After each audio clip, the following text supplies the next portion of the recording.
नमस्कार दोस्तों, आपके माता पिता, गुरुदेव, भगवान और इष्ट देव सभी को मेरा प्रणाम। इस वीडियो में हम आपको भादवा की चौथ की कहानी सुनाएंगे।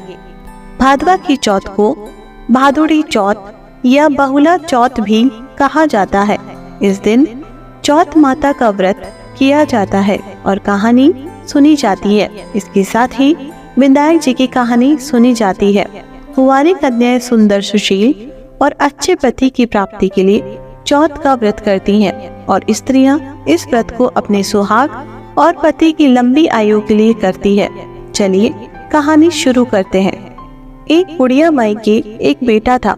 बुढ़िया माई अपने बेटे के लिए 12 महीने की चारों चौथ करती थी। बेटा लकड़ी लेकर आता था और दोनों माँ बेटा उनको बेचकर गुजारा करते थे। बुढ़िया माई रोजाना लकड़ी में से 2 लकड़ी रख लेती और चौथ के दिन बेटे से छुपकर बेच के सामान लाती और 5 पुआ बनाती थी। एक पुआ गणेशी महाराज को, एक चौथ माता को चढ़ाती, एक ब्राह्मण को और एक अपने बेटे को खिलाती थी और एक पुआ खुद खाती थी। एक चौथ के दिन बेटा अपनी पड़ोसन के घर गया। वह पुआ बना रही थी। जब उसने पूछा कि आज क्या है जो पुए बना रखे हैं, तब वह बोली, मैंने तो आज ही बनाए हैं, पर तेरी माँ तो हर चौथ को पुए बनाती है। उसने जाकर माँ से पूछा, माँ तू रोज पुए बनाती है, मैं इतनी मेहनत से कमाता हूँ। बुढ़िया माई बोली, मैं तो चौथ माता का व्रत करती हूँ।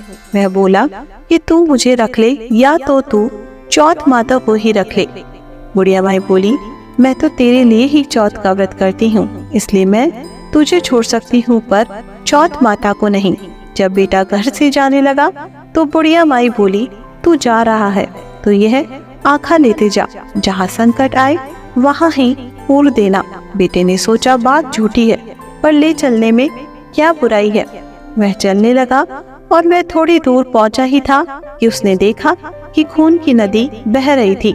कहीं से भी रास्ता नहीं मिला तो आँखा पूर कर बोला कि चौथ माता, अगर तू सच्ची है तो रास्ता हो जाए। ऐसा कहते ही झट से रास्ता मिल गया। मैं आगे चला। जाते जाते एक राजा की नगरी में पहुंचा। वहां का राजा रोजाना एक आदमी की बलि देता था। वह एक बुढ़िया माई के पास गया। वह बुढ़िया माई रोती जा रही थी और पुए बना रही थी। लड़के ने बुढ़िया माई से पूछा कि बुढ़िया माई क्यों रो रही हो?